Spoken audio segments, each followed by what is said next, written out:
వాళ్ళతో మనకు సన్నిహితం జరుగుతుంది. మీరు ధ్యానంలో కూర్చుంటే ఆ పైలోక వాసులతో మీరు కూర్చుంటే ధ్యానంలో కూర్చుంటే మీకు అనుభవం రాకపోయి ఉండొచ్చు.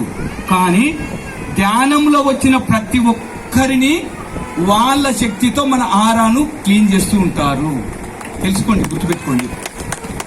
తర్వాత వాళ్ళతో సంబంధాలు మెరుగుపడతాయి.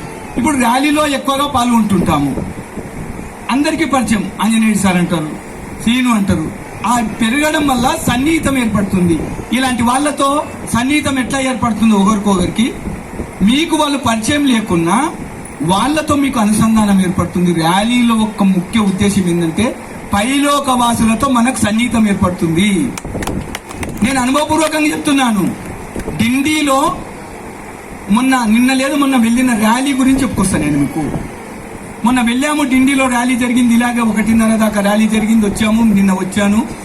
నిన్న సరిగ్గా నేను జక్లేర్ బస్ ఎక్కి మహబూబ్ నగర్ వెళ్తున్నా. అట్లా ధ్యానంలో కూర్చున్నా. కొన్ని వందల ఆత్మలు వచ్చినాయి. ఢిల్లీలో మా చుట్టుపక్కల ఉన్న కొన్ని చేపల్ని, కొన్ని గొర్రెల్ని, కొన్ని మేకల్ని, కొన్ని అనేక రకాల ఆత్మలు పైలోకాలకు పోయినాయి కదా. మేము ఆ సందర్భంలో పోలేకపోయినాం. మమ్మల్ని పైలోకాలకు పంపండి అని వచ్చింది నా చుట్టూ. పత్రిజీకి చెప్పిన, వీళ్ళందరినీ తీసుకుపోని చెప్పిన.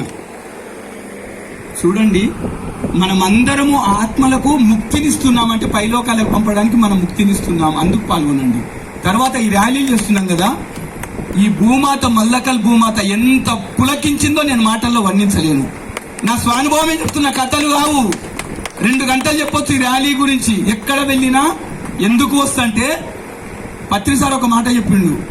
అయ్యా, వారు ధ్యానం చేస్తారో శాకాహారిగా మారుతారో లేదో, ఆ గ్రామం యొక్క మీ బుద్ధుడి అంటే ధ్యానం చేసి ప్రచారం చేసే వాళ్ళ బుద్ధత్వం ఉంటుంది. మీరు ఆ పాదం పెడితే ఆ గ్రామంలో బుద్ధుడి దర్శనం చేసుకుంటారా, వాళ్ళకు మీ ముఖం చూపిస్తారని నాతో పత్రిసారి చెప్పిన మాట చెప్తున్నా నేను.